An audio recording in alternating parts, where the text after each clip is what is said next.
Welcome to the official podcast of the Grammy-nominated record label Metta Mindfulness Music, where we discuss how the ancient wisdom and neuroscience of our sound healing music can improve your health, well-being, and transform your life into an inspired, positive experience. I'm your host, Pete Cerdan, and this week we are continuing our series on our album 6 Healing Sounds, discussing the wood element from the traditional East Asian medicine practice of Qi Gong. You are currently listening to our music track titled Wood from the 6 Healing Sounds album by Yuval Ron, which was composed in the key of E, utilizing the same tonal assignment as the healing sound of wood from ancient East Asian wisdom traditions. Activating the wood element is tied to the health of the liver, reducing symptoms of indigestion, headaches, depression, anxiety, and relieving anger. Hua Ching Ni, Grandmaster of ancient Taoist tradition, describes each of the 6 healing sounds as having a psychic influence on its corresponding organ sphere, which prompts the expulsion of impurities from the sphere and its manifestations, and the gathering of fresh energy into each system. Now, we will listen to an excerpt from a seminar given by the president and executive producer of Metta Mindfulness Music, Dr. Richard Gold, where he discusses the wood element, its impact on the liver, and a demonstration of breathing and stretching exercises you can practice, pressure point openings, as well as dietary habits and herbal remedies to support your liver health and manage unwanted emotions. The one thing I'm going to introduce and we're going to practice together is the 6 healing sounds. And this first concept was written from between 420 and 589 AD. So this is quite an old tradition. It's not as old as the Yellow Emperors, but it's quite an old tradition. It's had a historical development through the centuries. Originally, the 6 healing sounds was just a vocalization of sounds which vibrated, and that sound vibration had efficacy on the organs and brought the organs back into balance. Later on, between 1368 and 1644, movement, or Qi Gong, was added to this breathing exercises, and this enhanced the efficacy of both.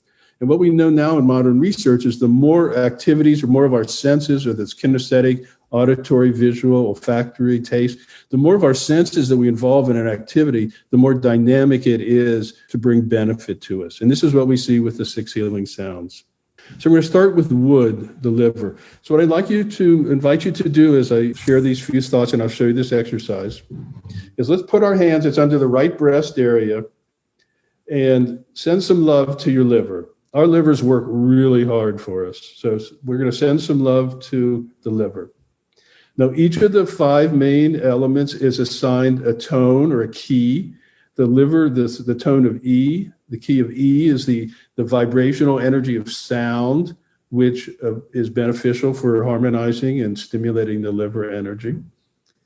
And as we do this short exercise, we're going to consider to breathe in kindness, generosity, forgiveness, self-expansion, and identity.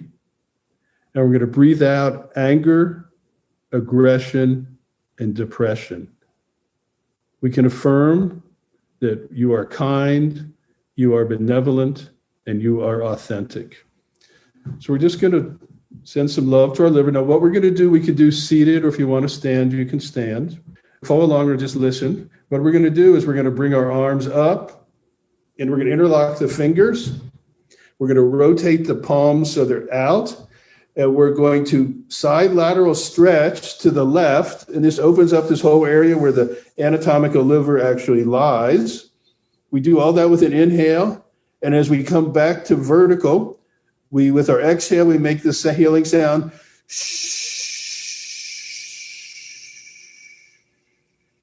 And we float our arms down. We'll do that once again together. Breath in, coming up, interlock, rotate and stretch out, side lateral stretch, and as we exhale,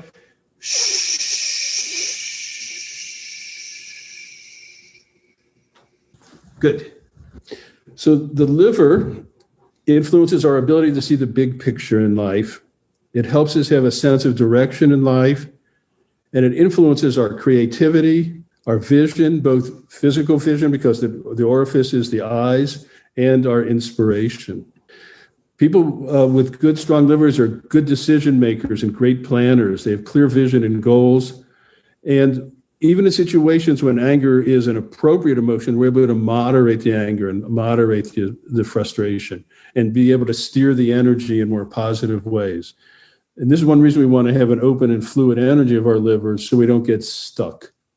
Now, when the liver becomes excessive and stagnant, which is sadly very common, we have the potential for rage, fury, and anger, and depression.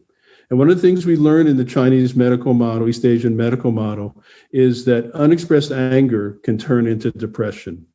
What happens here often is we have anger and we use so much of our vital force to contain the anger because it doesn't seem appropriate to express anger for whatever reasons.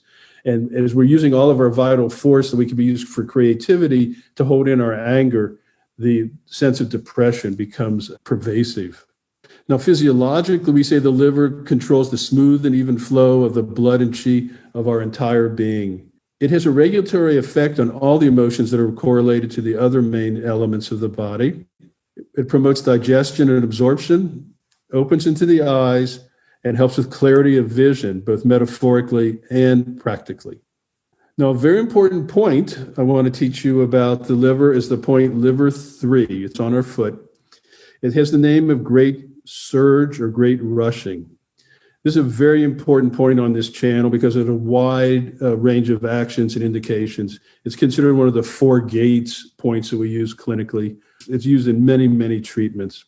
Physical things it's used for is very calming. It helps with irritability and insomnia.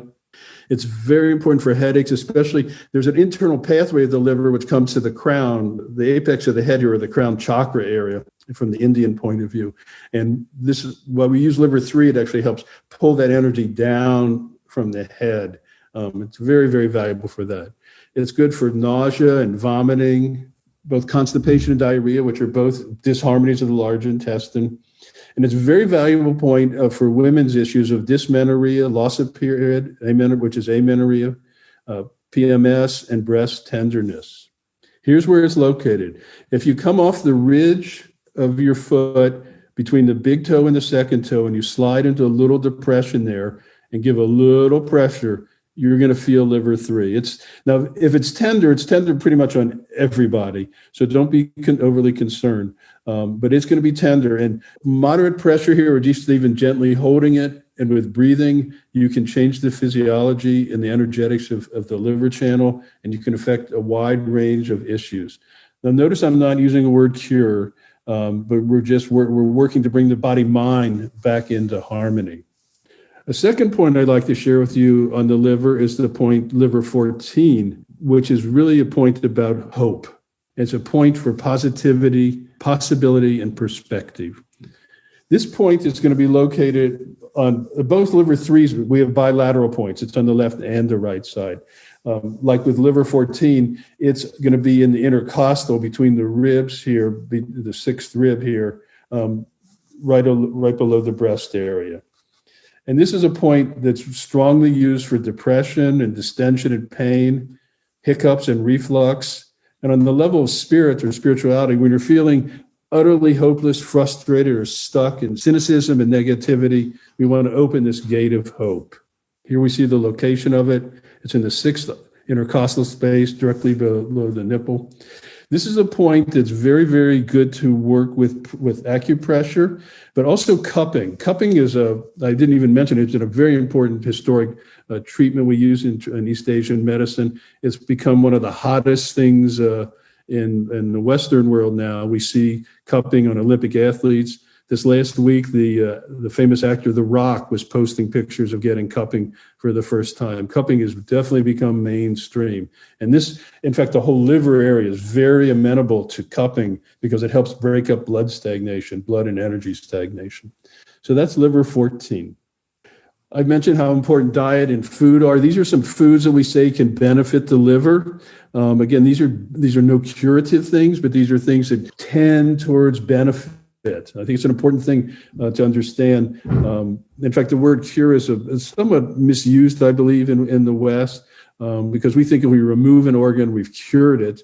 That's not really so. And we see commercials that say, take Tylenol, it'll cure your headache, but if the headache comes back tomorrow, what have we've cured? We've alleviated the symptom, but we haven't attacked the cause or even affected the cause.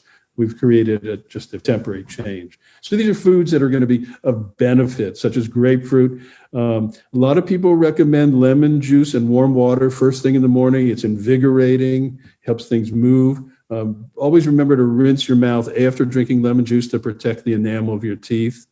Blueberries and cranberries and grapes, the prickly pear of cactus, beets or steamed beets, roasted beets, beet juice are well known for blood tonics and affecting the liver. The cabbage family, the cruciferous vegetables, cabbage, arugula, Brussels sprouts, broccoli, cauliflower, these are all very good. True nuts, green tea, olive oil, and the fatty fish that have the omegas are going to be very, very helpful. Thinking in terms of herbal remedies, I want to share a very important herbal remedy, which is Xiao Wan. It translates as free and easy wanderer. This is a formula that's been used for centuries. It works by clearing liver stagnation. This is a very common formula. It's used for a variety of things. It's used for menstrual issues, emotional issues, digestive issues. It's one of the great formulas that we use in clinic. I'm not recommending you prescribe these for yourself. I'm not prescribing for you. We're not treating disease or illness here. Just giving you a knowledge to work with, or if you see a practitioner, you'll have a greater understanding.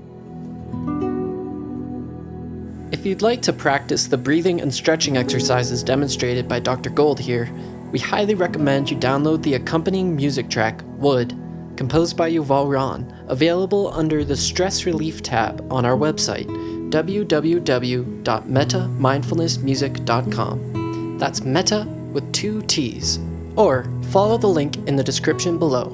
Also, if you'd like to gain an even deeper knowledge of this healing practice, feel free to download our full meditation course on the topic, The 6 Healing Sounds of Qi Gong, also found on our website under the Meditation Courses tab. Thank you for joining me for this week's episode of the Metta Mindfulness Music Podcast. We look forward to diving even deeper into how the ancient wisdom and neuroscience of our sound healing music can improve your health, well-being, and transform your life into an inspired, positive experience in future episodes. If you'd like to download and listen to our high-quality sound healing albums and meditation courses, please visit our website, www.mettamindfulnessmusic.com, or click the link in the description below. Please subscribe to our YouTube channel. In addition, please follow the podcast on both Spotify and Apple and leave us a review. If you have any questions or comments from today's podcast, please put those in the comment section on YouTube and we will reply to you promptly.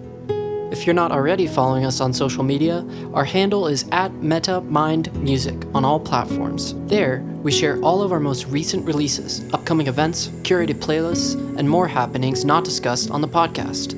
This show is executive produced by Dr. Richard Gold and our creative director, Yuval Ron.